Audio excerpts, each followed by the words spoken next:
everybody, it's finally Friday, and I'm so glad because this week, I swear, on Wednesday, I was like, wait, it's not Friday?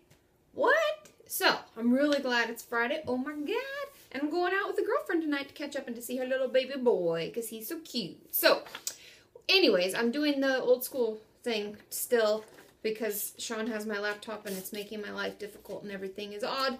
But if you haven't been to my YouTube channel on a Friday before, when it's Friday, I'm on Facebook.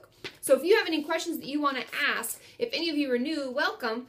But I have like a little schedule I keep. So Tuesdays I'm on Tumblr, Wednesdays I'm on the website and YouTube, Thursdays I'm on Twitter, and Fridays I'm on Facebook. So you can ask your questions accordingly. And I answer probably about 10 a day, and then I do these. So I try to get through as many as I can, but it's just really hard. I get a lot of questions. So keep asking. Don't give up hope, okay? Now, without further ado, my first question. Oh, and I have a journal topic that I put together that I found on Pinterest, which is really cool. So if you're looking for art therapy ideas and journal topics, Pinterest is a great place to search. Okay, first question. Hey, Katie, I'm finally on the cusp of success. Hooray! I'm just scared that if I make myself 100% vulnerable and give my job literally everything that I have, that I'm going to fail. My office is expanding next month, and I'm just scared of moving, and then 2 or 3 months later, it not panning out. I know I'll be fine. My self-doubt is just clouding my mind. What's your advice? Now, the interesting thing about us, those of us with a negative voice at some point in our head, or if we've ever struggled with self-harm, depression, if we had a trauma, when things go well for us, and we see that things are moving forward, and it's getting really exciting, and you know, you're really starting to actually accept it and get excited about it, then we all of a sudden have this freak out moment where we're like, holy shit, this could all go wrong. I don't know what to do. Oh my God. Because in the past, we've had that experience. Things have not gone the way that they were supposed to. People have treated us not the way they're supposed to.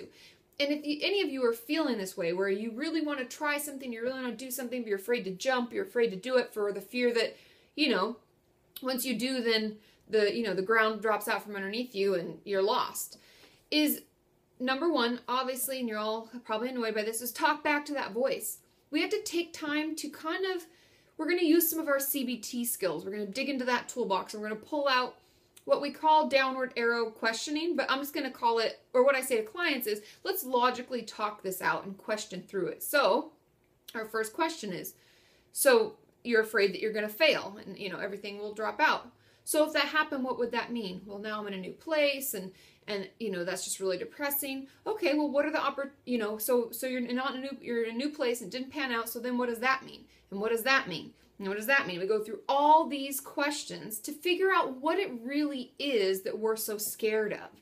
Is it simply that we feel we're a failure at the core of us? Is it that trying new things really makes us anxious? What is it that's causing this? Because once we know that, then we can better attack it and we can better prepare ourselves for this really exciting opportunity. Because once we have all that information, then we know how to talk back to it. Oftentimes we get caught up talking back to those first few thoughts, like, you know, I'm just kind of scared and I'm a failure and I'm a loser, without actually thinking through where all those thoughts are coming from. Does that make sense? I know it's a little like existential or abstract. It's hard to kind of put our hands on it, but I want you to figure out where all these worries and thoughts are coming from. I want you to talk back to that. And then the second thing that we're going to try and do is just preparing ourselves. So changing jobs, moving, those are all things that fall in the top, I think it's the top 10 most stressful events in someone's life. In that, there's also death of a close family member, divorce, all sorts of things like that. And so we can plan so that the stress isn't so intense. We can start looking into apartments. How much would that cost? When would I be moving? What would that mean? How can I prepare? Is there a therapist I need to get set up with when I get there? Possibly. Is there a group I'd like to find out if they have? I should start looking into it. I should start asking those at work what this really means and what it's going to be like. And is there any way I can prepare for it more?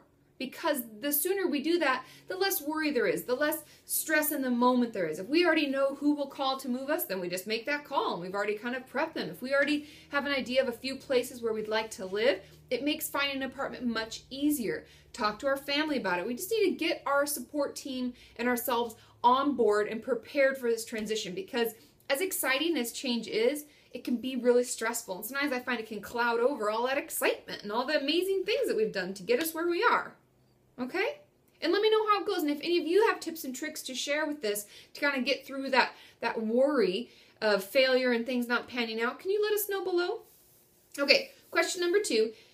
Hey, Katie, I lost a child 8 years ago to a heart defect. He was 4 years, 9 months old. I'm so sorry for your loss. I had been coping better with it over the past couple of years, but I'm struggling really badly now. I had a miscarriage 2 months ago. I was 22 weeks pregnant. And I understand this is probably what has sent me backwards. My question is, how do I heal from losing my son and the recent loss with the miscarriage in a way it won't keep coming back, in a way that so it won't keep coming back to haunt me? Of course, I never want to forget my son and I'll never stop wanting him back, but I struggle to get through the day at the moment.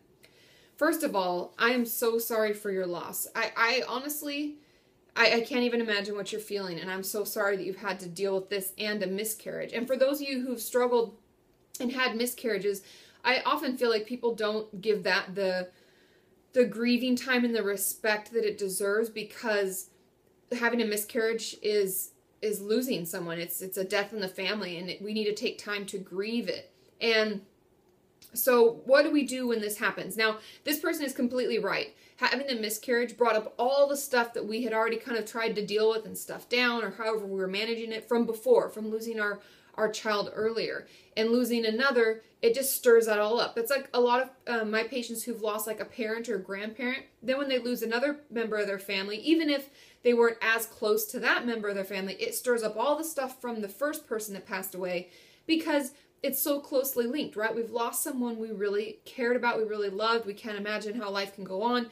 And grief is a really funny thing to go through, and it comes and goes, and even years after, it'll still come and go. But what I would encourage you to do in this scenario is, first of all, please, please, please see a therapist. Oftentimes we just need a safe place to cry, to talk about it, to vent about how unfair things are, and to just say the things that we might not feel comfortable sharing with our spouse because they're going through their own version of it, or our friends because they might not know what to say, and it can make us feel awkward and we don't want to cry in public, or, you know, give yourself the space to deal with that and to have a safe place to go to manage through it. And I would also encourage you, ask your doctor. This is what I would do. Ask your OBGYN or whoever is your physician where, because I'm sure they have them, as long as you're kind of in a city center, or at least the hospital has its own group. Oftentimes hospitals themselves will have groups for grieving parents who've lost children. Now, everybody's going to be coming from different views and different scenarios, but it can be so incredibly healing to hear you're not alone, and the thoughts that you think about it aren't bizarre and don't make you crazy, and it is so nice. And that can also lead to friendships, you know, with the other women or men in the group. And I would just really encourage you to seek that out, because even over your own therapy, which is very pivotal to you processing through this, group can really be healing. So I would encourage you to do that, to look into that, ask your physician. They know of groups. Almost every hospital has one. And that could really help you heal so that this doesn't keep coming up over and over. Obviously, we're never going to forget our loved ones who've passed away, but we have to find a way where it's not so in our everyday life that it's so palpable we can't even get things done.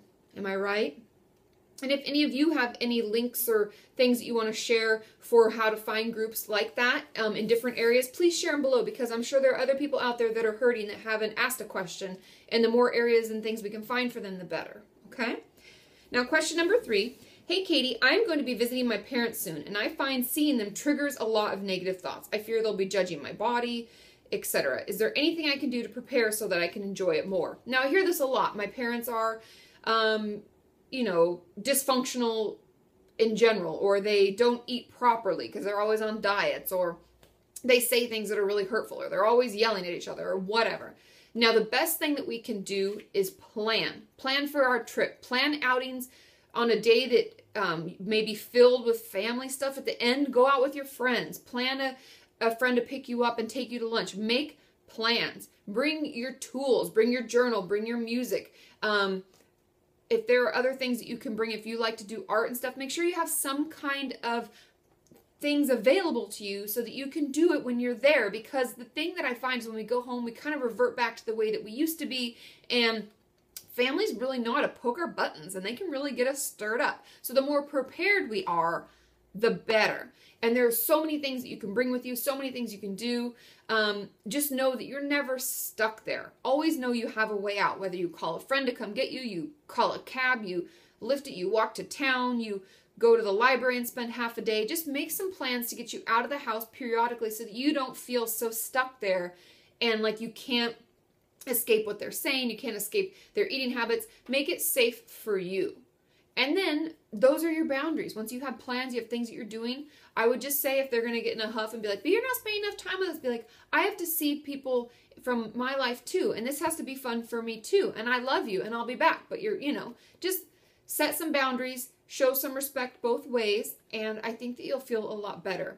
Just bringing our tools and preparing, know what works for you and what doesn't, but make sure that you bring all that stuff so that you're more prepared, so you don't feel like you're out of your house and out of your element and you have nothing to help you, okay? And if any of you have helpful tips and tricks on that too, let us know.